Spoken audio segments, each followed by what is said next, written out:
Buenas noches. Bienvenidos a esta primera conferencia de la tercera temporada que organiza la Asociación Archivo Histórico Municipal de la Villa de Higuera de Barca. Esta primera conferencia del tercer ciclo tiene un especial significado para nuestra asociación, por cuanto el ponente, además de ser miembro de esta asociación, lo que es un orgullo para nosotros contar entre los miembros con un académico correspondiente de la Real Academia de Extremadura. Como decía, aparte de ser miembro de la asociación, tiene sangre higuereña por parte de madre. Es hijo de Esperanza González y nieto del señor Francisco el Rapolo, y por ende del barrio del Castillo, donde jugaba cuando venía al pueblo a visitar a la familia. Francisco Joaquín Pérez González nació en Barcarrota en 1969 y desde muy jovencito desarrolló una importante carrera en el mundo de la cultura, donde ha realizado y publicado importantes trabajos de investigación, lo que le ha llevado a ser académico correspondiente de la Real Academia de Extremadura de las Letras y las Artes. Paco y yo somos amigos, pero a partir de eso tenemos otros nexos en común, porque compartimos familia, las hermanas Mari Carmen y Juan y González, vecinas de aquí cerca, y trabajamos durante 4 años en la misma empresa, en el Ayuntamiento de Jerez de los Caballeros. Él con su tema, la cultura, y yo en otras cuestiones. De tal forma que todavía lo tengo guardado en mi agenda de teléfono como Paco Cultura. Paco Benito, como le conocen los más cercanos, viene hoy a hablarnos de 3 de sus obras publicadas, cuyo contenido versa directamente sobre Higuera de Vargas, su historia y su gente. La primera de las obras, El Notario de Higuera de Vargas, es un profundo estudio de investigación sobre noticias de nuestro pueblo, relatadas, rescatadas de la hemeroteca, que dan fe de la vida de nuestro pueblo en épocas anteriores. El segundo de los libros se titula Ganadería de don Arcadio de Barrán García Marqués y es una extensa exploración de la historia de esta destacada ganadería, símbolo de la ganadería del Bravo en España y un referente para todos los aficionados de Higuera. Y el tercer libro es Espiritismo en la Higuera del siglo XX. Versa sobre el relato de un soldado espiritista que volvió a su tierra con el propósito de comunicarse con los espíritus y logró establecer contacto con ellos.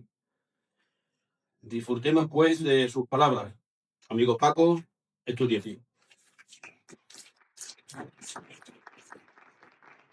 Buenas noches. Antes de nada, bueno, quería agradecer a Pedro Gil sus palabras. Sí, estuvimos trabajando en el Ayuntamiento de Higuera de Vargas, es más, en Higuera de Vargas, perdón, de Jerez. Es más, el primer día que llegué, que yo no conocía allí a nadie, estaba en la puerta del Ayuntamiento y me dice, ¿tú me conoces a mí de algo? Y yo no sabía de que lo conocía, pero lo conocía. Y ya, digo, pues esto da una tranquilidad estupenda porque ya tuve a alguien que preguntarle siempre lo que tuviera que preguntarle, fuera bueno o malo.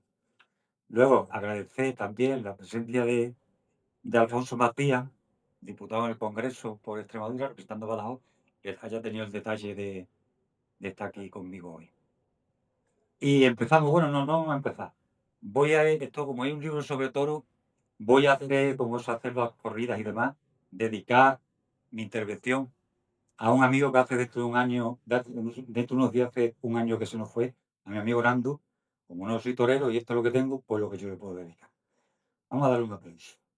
Y vamos por esto. Era muy buena gente, hubiera gustado, hubiera encantado conocerlo.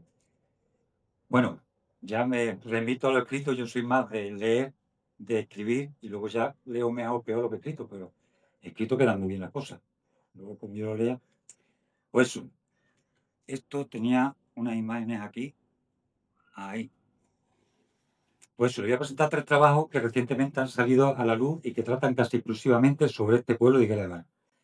Primero en el tiempo, el anecdotario de Higuera de Vargas y otras noticias. Libro sobre el que llevaba trabajando durante muchos años. Téngase en cuenta que hay artículos de lo aparecido en este libro que ya fueron impresos en la revista de Feria de Higuera de Vargas hace más de 20 años. Tenía yo un flequillo y todo. Por otro lado, el año pasado, al cumplirse el centenario de la ganadería de Albarrán, hierba tan vinculada a esta localidad, me puse y medianamente conseguí extraer de las hemerotecas decenas de datos, muchos se me habrán pasado, obviamente, sobre el pionero de esta amplia saga familiar ganadera, o sea, don Arcadio Albarrán García Márquez. Los que lean este libro sabrán apreciar la gran labor que este señor realizó en vida y no únicamente en el ámbito ganadero. Por último, y por lo tanto más reciente en el tiempo, está Espiritismo en Extremadura, el caso de Higuera de Vargas. El origen de este trabajo es una conferencia que tuve la suerte de ofrecer hace ya unos meses en este mismo recinto, por invitación del Archivo Histórico de Higuera de Vargas y en particular por Marcos Litón, perdón. Me pareció tan curioso el tema que no dudé en ampliar aquella intervención, y junto a la reproducción de un libro escrito por otro paisano vuestro, Manuel Ruiz Flores, se completó una edición que tiene un cierto interés, al menos entre las personas que les gusten los temas del misterio. Pues como queda dicho, les voy a hablar un poco de estos tres trabajos, esperando no cansarles mucho y acercarles si algo del contenido de ellos. Cronológicamente debemos hablar sobre el anecdotario de Higuera de Vargas y otras noticias. La historia de los pueblos no está solo en voluminosos libros de longeva tapa, ni en eruditos trabajos de tal vez tediosa lectura.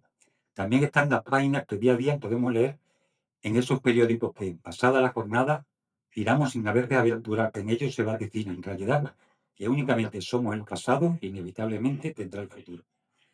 Los nuevos medios de comunicación, así como las nutridas hemerotecas de la región, han facilitado el trabajo que ahora pueden disfrutar. Trabajo que tenemos el honor de presentar y en el que encontraremos noticias pretéritas de vuestro pueblo. Algunas desagradables, pero hay que tener en cuenta que estas eran, y aún lo son, las noticias que costaban destacar a los rotativos de la época. Pero eso sí, también hallaremos en estas páginas muchas referencias curiosas a la higuera de Vargas. Referencias que han sido recogidas en las cabeceras más importantes de nuestra región, así como de rotativos nacionales. El pueblo de Higuera de Vargas, como ahora podemos contemplar, no ha querido ser ajeno a mi producción. No en vano este libro está dedicado a mi madre, Esperanza González Velasco, y no podía por menos que agradecer mi existencia a esta mujer que ya hace varias décadas nos dejó. ¿Qué podemos encontrar en este libro? De entrada, artículos tan sugerentes como nombramiento para casar a una doncella huérfana, un interrogatorio o encuesta que se hizo en Higuera Vargas en 1794, el enterramiento de don Francisco de Silva, señor de Higuera de Vargas, en la iglesia de San Miguel de los Caballeros. En la imagen podemos ver la lápida que se encuentra en ese templo, detrás del retablo mayor, y donde se puede leer: don Francisco de Silva, señor de Higuera de Vargas, varón virtuoso según tradición común y bienhechor de esta iglesia, fue sepultado detrás del altar mayor en 8 de septiembre de 1730. La casualidad encubrió el sepulcro y su cadáver se encontró entero. Estuvo puesto algunos días a la vista y admiración del público y se colocó otra vez en este sitio el día 20 de junio de 1823. Añadir que bajo esta enorme losa, a la izquierda se encuentra una pequeña puerta que, fácilmente manipulable, y una vez abierta se halla impoluto el ataúd que supuestamente contiene los restos de este virtuoso señor. Dicho ataúd también lo podemos contemplar en la pantalla. Seguimos. También se incluye en este libro un artículo sobre el reproche que le hace el sacristán de Higuera de Vargas a Mendizábal, que, como sabrán, fue el ministro que promovió de la desamortización y que aquí quitó mucho patrimonio a la iglesia de Higuera de Vargas. Otro, un polémico artículo taurino celebrado en 1892. Noticias sobre un obispo que murió en esta población en plena visita pastoral. Se trataba de José Evia Campomanes, el cual podemos ver en la pantalla, así como la lápida conmemorativa en recuerdo de este acontecimiento. Sobre el teatro también aparecen referencias en este trabajo. En este caso nos referimos a unas representaciones teatrales llevadas a cabo en Higuera de Vargas en 1914. También hablamos sobre el proyecto que había a principios del siglo XX para que el tren pasara por este pueblo. Podemos conocer un poco de Manolita Trejo, una joven de aquí que en 1935 fue elegida Miss por el periódico Ahora. La señorita Manolita, la que podemos contemplar en la imagen. Para finalizar, y no aburrirle mucho, también encontrarán en las páginas de este libro un milagro que ocurrió en Higuera de Vargas. En este caso nos tenemos que remontar al año 1404. Ha llovido ya. Les voy a leer el texto que aparece en el libro de Milagros de Nuestra Señora del Soterráneo, el libro donde aparece este suceso. Un martes que se contaron 11 días del dicho mes de septiembre del año del nacimiento de nuestro Salvador en 1404, vino aquí esta Señora Santa María Soterránea una mujer que se llamaba Teresa Alfonso, mujer de Juan Mateo, alcaide del castillo de la Figuera. Y dijo que ella, estando en el dicho castillo de la dicha Figuera, y que el dicho Juan Mateo tuviera palabras con ella, en las cuales palabras el dicho Juan Mateo se levantó airadamente para matar a la dicha Teresa Alfonso. Y tenía un par de cuchillos y nunca los vio, y trajo una espada para matarla. Y la dicha Teresa Alfonso, cuando lo vio venir tan airadamente para matarla, se subió a la torre del castillo, o sea, allí, y se puso entre las almenas y dijo: Nuestra Señora Santa María del Soterráneo, señora mía, tú que haces tantos milagros, a ti me encomiendo, señora, me libre de mala muerte, y yo te prometo, señora, ir a tu casa y llevarte 20 libras de acera. Y dijo que, dicho esto, se lanzó del castillo, y dijo que le semejó que cuando se lanzó del castillo, que se arrojó de espaldas contra la casa de la Virgen Santa María del Soterráneo, y dijo que cuando cayera, que se hallara hincada de hinojos hacia la casa de esta señora Virgen María, y luego que Nuestra Señora obró este milagro, vino la dicha Teresa Alfonso a cumplir su romería y trajo aquello que había prometido. Aparte de estos artículos, como los referidos, encontrará el lector aproximadamente unas 70 noticias aparecidas en prensa y que abarca en cuestión de fecha desde 1845 hasta 1969. He aquí algunas de las más curiosas. Por ejemplo, podemos saber que en 1906 el tema de los lobos, problema actualmente reproducido, también era considerado como un problema. El alcalde de Higuera de Vargas ha pedido permiso al señor gobernador civil de la provincia para dar una batida contra los lobos que infestan los terrenos próximos a dicha población y que constituyen un peligro para las haciendas y vida de los ganaderos, pastores y ganadores. O que Higuera de Vargas tenía banda de música en 1909. Desde Alcorchel dicen que, con el fin de reunir fondos para contratar la banda de música de Higuera de Vargas, abrimos una suscripción que ofreció excelentes resultados. La referida banda realizó perfectamente su cometido. También que un vecino ponía a la venta un festival barato. Esto fue en 1912. Se vende un precioso carrusel, con caballos y coches, con poco uso, precio módico. Entenderse con el Laureano Lanchazo y Higuera de Vargas. Para finalizar este repaso, le leo la noticia que más me gustó de todas las que encontré. Es relativamente reciente, en 1969, y se nos dice: cambio un cerdo de 12 arrobas por un pajarillo. En el pueblo de Higuera de Vargas, un perdigón ha sido cambiado por un cerdo con un peso aproximado de 12 arrobas. No se tienen de momento otros detalles, sino que un vecino de la mencionada localidad es el propietario del pajarillo. El caso está siendo comentado por los habitantes de la comarca. Por otro lado, y en relación con el trabajo homenaje a los 100 años de la ganadería de don Arcadio Albarrán, decirle que es un pequeño recorrido por la biografía del iniciador de esta saga, don Arcadio Albarrán García Márquez. Y les quiero leer un poco del prólogo para que vean y compartan la motivación que me llevó a hacer este librito. Decía yo al inicio de sus páginas que pretendía ser un acercamiento demasiado básico, tal vez de lo que una trayectoria ganadera tan ligera en el tiempo, a la vez que significativa en la historia taurómaca de Extremadura, merece. Me invito a hacerlo en los recuerdos de infancia y juventud. Les cuento. Mi madre, Esperanza González Velasco, oriunda de aquí, como ya se ha dicho, nos acostumbró a mis hermanos y a mí a pasar las fiestas patronales corriendo por aquello de las facultades de la edad y recorriendo por esto de la placidez de disfrutar de un entorno las calles de esta pequeña villa del suroeste extremeño. Recuerdo en este momento los comentarios de la que me parió basta expresión, pero de esencial importancia para que yo ahora les pueda estar contando todo esto, obviamente. Hacía con respecto a la imagen del Señor de los Afligidos, a la sazón patrón de la villa referida. Decía, lo recuerdo perfectamente, que era el Cristo más bonito del mundo. Si mi madre lo decía, yo solo por estar de acuerdo con sus parciales palabras lo corroboro. Una madre nunca se equivoca. Pues bien, en aquella, es que no lo tenía puesto en el texto, como me salga el texto, iba a pedir agua, pero que entonces me equivoco.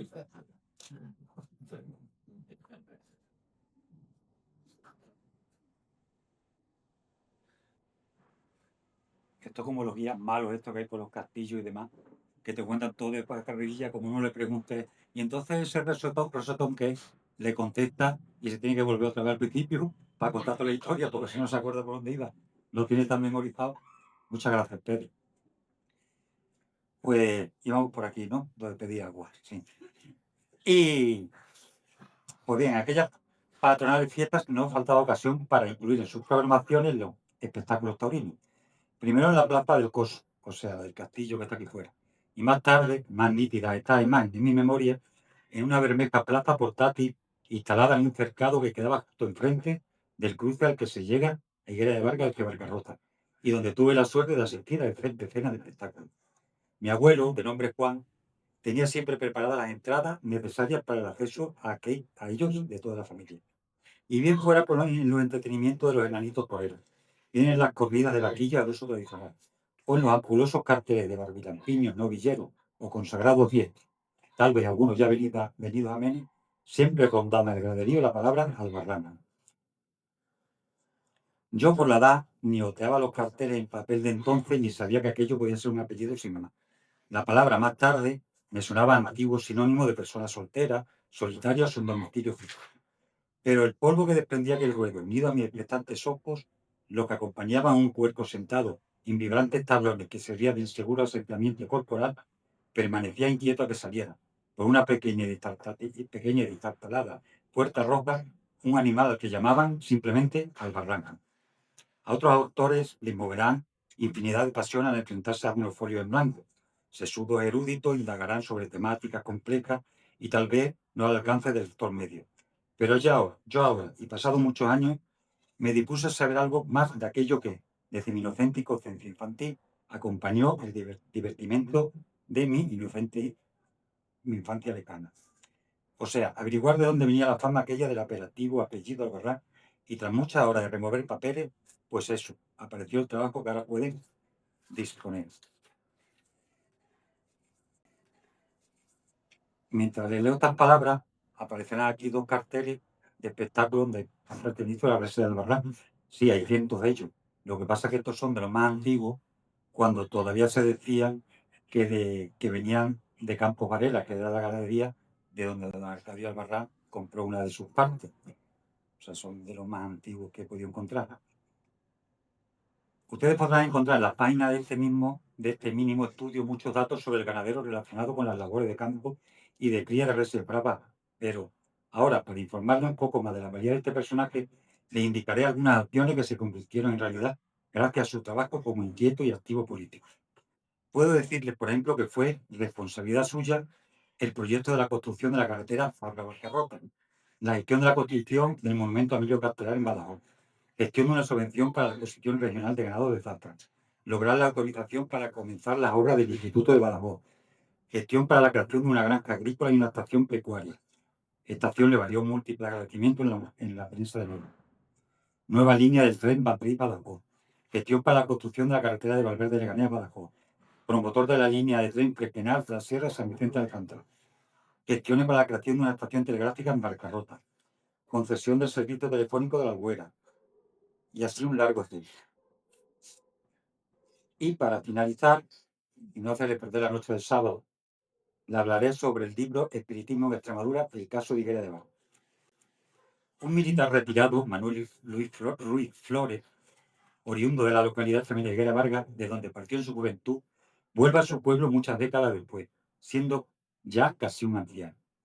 Allí difunde los ideales del espiritismo, creando escuelas y sumando un buen grupo de seguidores a esta incomprendida ciencia, incluso captando medios con los que poder comunicarse con lugareños ya fallecidos. Podría ser esta una breve sinopsis de una novela o el guión de una película, pero no, esto ocurrió realmente a principios del siglo XX en este apartado y coqueto pueblo del sur de Extremadura, donde hace más de un siglo los espíritus de los difuntos no dudaron en manifestarse para consuelo de sus familiares y negativa sorpresa de los cristianos ortodoxos. La idea de dar la luz a este trabajo surge a partir del hallazgo de una revista de principios del siglo pasado, concretamente de los años de 1901 y 1909. Se trata de una publicación especializada en espiritismo, cuyo nombre es Luz y Unión, revista que estuvo editándose desde la primera década del siglo XX y crea el órgano oficial de la Unión Espiritista Carletiana. En esta revista, editada en la Comunidad Autónoma Española de Cataluña, era donde habitualmente se insertaba el resultado de la comunión reuniones mantenidas para comunicarse con alguna persona ficticia. Y en dicha publicación hallé con frecuencia invocaciones al espíritu en sesiones organizadas en este pueblo. No puedo ser objetivo a la hora de recomendar este libro por aquello de que lo he hecho yo, pero me parece un aporte muy interesante, o al menos curioso, para la historia de esta localidad, sobre todo en la vertiente de las curiosidades de vecinos suyos, que han aportado a este otra historia, en minúsculas, pero igual de interesante que lo pueda ser un estudio sobre el castillo, una iglesia o de un relevante personal. Les voy a leer, para que no se queden con las ganas de conocer el contenido de este trabajo, una comunicación que se produjo con un difunto en este mismo pueblo hace ya más de un siglo. Se trata de lo comunicado por el hermano de una tal Evangelina, y esto fue lo que le contó entre velas y bajo la mirada atenta y seguramente aterrorizada de los convocados a la sesión. Pongo voz de hermana querida. ¿Cómo te saludaré yo para demostrarte el inmenso cariño que te profeso por el placer el que siento al comunicarme contigo? Diré, gracias al espiritismo, gloria al espiritista que tanto bien pudo hacer a la humanidad. Hermana, ya has visto los padecimientos que he tenido en esa reencarnación, pero no hay efecto sin causa. Fui un joven calavera, y entre las muchas víctimas que hice, lo fue una joven que tuvo la desgracia de enamorarse de mí. Mas yo, no contento con su querer, la deshonré, burlándome de su dolor, sin que tuviera una palabra de consuelo para ella. Ahí tienen la causa de haber muerto yo de tedio. Ya ves que fui malo, si bien no de los peores. Hermano, cuando desencarné, aunque con algunas nociones de espiritismo, no pude darme cuenta de que había muerto. Anduve 2 días corriendo vallas, subiendo montañas, sin saber dónde parar. Sentí un cansancio como si verdaderamente estuviera con la envoltura material. Cuán grandioso me pareció mi espíritu protector, que nunca me abandona. Qué consuelo sentía mi corazón al oír su dulce voz. Cuán grandioso es el espacio. Triste de mí, a todos cuantos sentía, a todos llamaba y no me hacían caso. Corría, ya descansé, ya no sufre mi espíritu. Consolada mi madre, que no sienta la muerte, que la muerte no existe más que para los que no quieren que Dios sea la conciencia y la razón, hasta que tú quieras. La historia de don Manuel Ruiz Flores, autor del libro que va íntegro en el trabajo, y la medium Natividad Coello, da sin duda pie para un guión de una más que interesante película. Y hablando de interesante, espero que le haya parecido así mi intervención. Al menos yo he hecho todo lo posible para que eso sea así. Buenas noches, muchas gracias.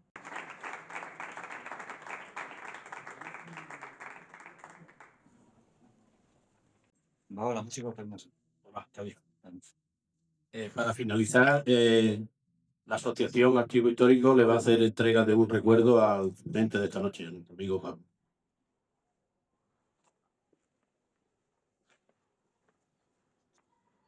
Muchas gracias. Un beso, ¿no? Me saco una foto de esa cosa.